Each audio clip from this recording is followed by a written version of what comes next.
Hi and hello everyone. जैसा कि बच्चा पार्टी आप लोग जानते होंगे, आज हमारे छत्तीसगढ़ की एमबीबीएस और बीडीएस काउंसिलिंग की जो सेकंड अलॉटमेंट लिस्ट है वो आ चुकी है। तो इस वीडियो के माध्यम से मैं आपको बताने वाला हूं कि आपको क्या करना है। कुछ बच्चे ऐसे होंगे जिनका कॉलेज अपग्रेड हुआ होगा, कुछ बच्चे ऐसे होंगे जिनका कॉलेज अपग्रेड नहीं हुआ होगा, कुछ बच्चों को अभी नया अलॉटमेंट मिला होगा तो उनको कैसे क्या करना है, सभी इंफॉर्मेशन में इस वीडियो के माध्यम से आपको देने वाला हूं।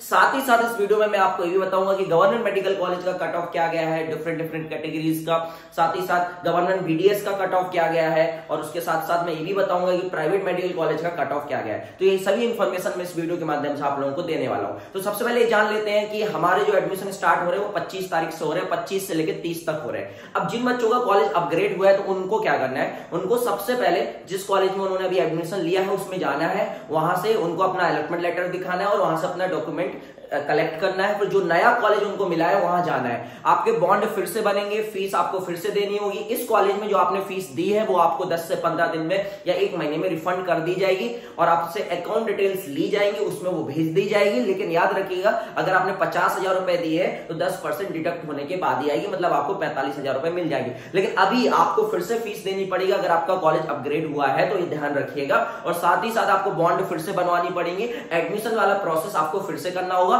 तो पुराने वाले कॉलेज से आपको डॉक्यूमेंट लेना है, नए वाले कॉलेज में जाना है। जिनका फ्रेश अलॉटमेंट हुआ है तो उनको सीधा जो उनको कॉलेज मिला है वहां पे जाना है और अपना स्कूटनी कराना है। स्कूटनी मतलब डॉक्यूमेंट वेरिफिकेशन कराना, वो एक साथ होता है और उसके बाद एडमिशन आपको अपना करवाना है। तो ये उनकी बात हो गई। अब हम बात कर लेते हैं कि कट ऑफ क्या गया है। और ऐसा भी है कि बहुत सारे बच्चे पूछ रहे हैं कि अगर मुझे अभी सेकंड राउंड में रिम्स मिल गया, मैं अपग्रेड कराना चाहता हूं बालाजी में, तो क्या मैं करा पाऊंगा? तो नहीं करा पाएंगे।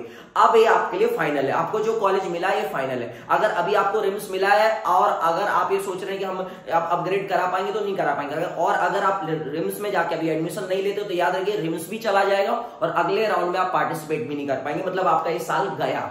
इसलिए आपको अभी जो कॉलेज मिल गया उसमें एडमिशन लेना कंपलसरी है। अगर आपको कॉलेज मिला है और एडमिशन नहीं लेते, चाहे वो बीडीओ हो कोई भी कॉलेज हो, अगर आपको कॉलेज मिला है और अगर आप एडमिशन उसमें नहीं लेते हैं तो याद रखिएगा आपकी सिक्योरिटी जो आपने 1 लाख रुपए दिया था प्राइवेट के लिए वो आपको वापस नहीं मिलेगा, और गवर्नमेंट के लिए जो आपने 10,000 और 5,000 दिया था वो वापस नहीं मिलेगा।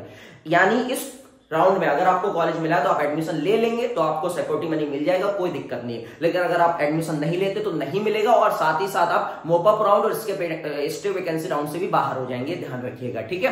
तो ये सब इन्फॉर्मेशन देना है। अब अपन कट ऑफ की बात कर लेते हैं और इसके अलावा और आपको क्या बताना है, ठीक है। ये सब हो गया। अब मोपअप राउंड में अपग्रेडेशन नहीं होता है। अब आपको जो कॉलेज मिल गया वो फाइनल कॉलेज है, ठीक है। मोपअप राउंड में उन बच्चों को मिलता है जिनको कोई कॉलेज नहीं मिला है, उनको मिलता है, ठीक है। अपग्रेड नहीं होगा आपका कॉलेज। तो अपन कट ऑफ की बात कर लेते हैं। तो अगर हम बात करें गवर्नमेंट मेडिकल कॉलेज की, जीएमसी की बात करें, अच्छा कुछ बच्चे ये भी बोल रहे हैं कि यहीं से न्यूज मिल रही है कि थर्ड राउंड में हमारा जो रावतपुरा कॉलेज है मेडिकल कॉलेज वो आ जाएगा, तो यहाँ पे प्राइवेट का कट ऑफ और भी नीचे जाने की उम्मीद है। तो बताऊंगा कि क्या जा सकता है। पहले अपन ये बात कर लेते हैं कि गया क्या है। तो अगर हम गवर्नमेंट मेडिकल कॉलेज की बात करें तो अनरिजर्व में जो अपन को लास्ट रैंक पर कॉलेज मिला है गवर्नमेंट मेडिकल कॉलेज, वो है, मार्क्स की बात करें तो 474 है, और अगर ऑल इंडिया रैंक की बात करें तो 85,954 है, ये ऑल इंडिया रैंक है, ठीक है। अगर हम ओबीसी की बात करें तो ओबीसी का भी 474 ही गया है, और इसकी जो रैंक है ऑल इंडिया रैंक है वो 86,249 है। अगर हम एससी की बात करें तो इसमें जो कट ऑफ गया 395 गया है, इसकी ऑल इंडिया रैंक जो है वो 2,19,663 है। और अगर हम एसटी की बात करें तो इसमें 296 गया है, और ये जो है 4,53,288 ऑल इंडिया रैंक है। और अगर हम ईडब्ल्यूएस की बात करें तो ईडब्ल्यूएस में जो है वो 429 मार्क्स गया है, और अगर हम बात करें ऑल इंडिया रैंक की तो 1,57,195। तो ये हो गया हमारा गवर्नमेंट मेडिकल कॉलेज का। अगर हम गवर्नमेंट डेंटल कॉलेज की बात करें तो हमें पता है कि हमारे यहाँ पे एक ही गवर्नमेंट का डेंटल कॉलेज है जो कि रायपुर में है। तो इसमें जो अनरिजर्व का गया है वो अभी गया है 447, जिसकी ऑल इंडिया रैंक है 1,26,109। और अगर ओबीसी की बात करें तो इसमें जो मार्क्स गए हैं वो गए हैं 439, और इसमें जो ऑल इंडिया रैंक है वो 1,40,411। और अगर हम एससी की बात करें, याद रखिए इसमें ईडब्ल्यूएस नहीं होता है, अगर हम एससी की बात करें तो मार्क्स गए 362, और अगर हम रैंक की बात करें तो 2,88,997, ठीक है। और अगर हम एसटी की बात करें तो मार्क्स की बात करें तो 275 गया है, और यहाँ पे जो ऑल इंडिया रैंक है वो 5,16,812 है। अब हम प्राइवेट की बात कर लेते तो प्राइवेट में तो आप लोग जानते हैं कि एससी और एसटी में तो ऐसा होता है कि बस आप क्वालिफाई कर लिए हैं और आपने अगर वहां पे चॉइस फिलिंग में प्राइवेट कॉलेज को डाल दिया तो आपको मिल जाएगा। यहाँ पे अगर हम बात करें अनरिजर्व कैटेगरी को, ओबीसी कैटेगरी, तो जो ये गया है 313 मार्क्स। याद रखिएगा कितना मार्क्स गया है, 313। अभी उम्मीद है कि 300 तक जा सकता है। जैसे बहुत सारे काउंसलर लोग ये बोल रहे थे कि इस बार प्राइवेट का कट ऑफ नहीं गिरेगा क्योंकि फ्रेश रजिस्ट्रेशन हो रहे हैं, ऐसा हो रहा है वैसा हो रहा है। देखो बेटा, मैं हमेशा एक चीज बोलता हूं, डरने की जरूरत नहीं है। बहुत ही आराम से काउंसलिंग होती है, कोई दिक्कत नहीं होती इस काउंसलिंग में। आप कॉलेज को फिल करिएगा, आपको कॉलेज मिल जाएगा। इसमें कोई काउंसलर आपकी मदद नहीं कर सकता, आपको मार्क्स बेसिस पर ही कॉलेज मिलता है। तो मैं पहले भी बताते हुए आया हूं और अभी भी मैं यही बता रहा हूं। मैंने आपकी जो भी हेल्प की है थ्रू आउट द काउंसलिंग, मैंने कभी किसी से कोई पैसों की डिमांड नहीं की। जो हमसे हेल्प बनी, मतलब मुझसे हो सकती थी, वो मैंने आपकी हेल्प की है। ठीक है, तो ये हो गया।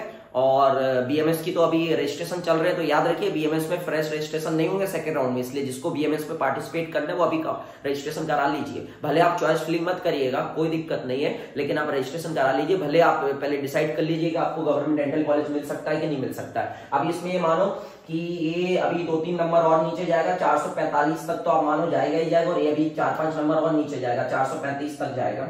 और ये भी अभी 1-2 सीट, 100, देखो मोपअप राउंड वैकेंसी राउंड में मैं आपको बता दे रहा हूं, गवर्नमेंट मेडिकल कॉलेज में एक आध सीट बच गई तो भी बहुत बड़ी बात है, नहीं बचती। लेकिन गवर्नमेंट डेंटल कॉलेज में बचती हैं 2-2, 3-3 सीट हर कैटेगरी में बचती है, मैंने देखा है, पुराना मैं अपने एक्सपीरियंस से बता रहा हूं। और प्राइवेट में भी बहुत बचने वाली है, तो प्राइवेट का तो आप टेंशन नहीं मत लो। कम से कम मोपअप राउंड में प्राइवेट में 70 से 80 सीट्स बचेंगी। और कुछ तो ये भी बोला है कि रावतपुरा कॉलेज आ जाएगा तो 150 सीट्स वहां से भी आ जाएंगी। तो प्राइवेट में अगर अब आप ये मानिए कि 300 नंबर तक नहीं है तो आपके चांस है कि आपको मिल जाएगा। ठीक है, तो टेंशन लेने की जरूरत नहीं है, बस पेशेंस के साथ काउंसलिंग पार्टिसिपेट कीजिएगा, किसी की बातों में मत आइएगा, कम वीडियोस देखिएगा तो आपको बहुत बेनिफिट मिलेगा। और तनाव मुक्त रहिएगा, क्योंकि कॉलेज जो मिलना है वो आपके मार्क्स बेसिस पे मिल रहा है और वो डिसाइड हो चुका है, तो आप उसका टेंशन मत लीजिएगा। बस आप आराम से चॉइस फिलिंग कीजिएगा, आपको कॉलेज मिलना हुआ तो मिल जाएगा। तो यही सभी इन्फॉर्मेशन मुझे इस वीडियो के माध्यम से देनी थी आपको। मिलते हैं कभी किसी और दिन किसी अन्य वीडियो के साथ, जब तक अपना ख्याल रखिएगा।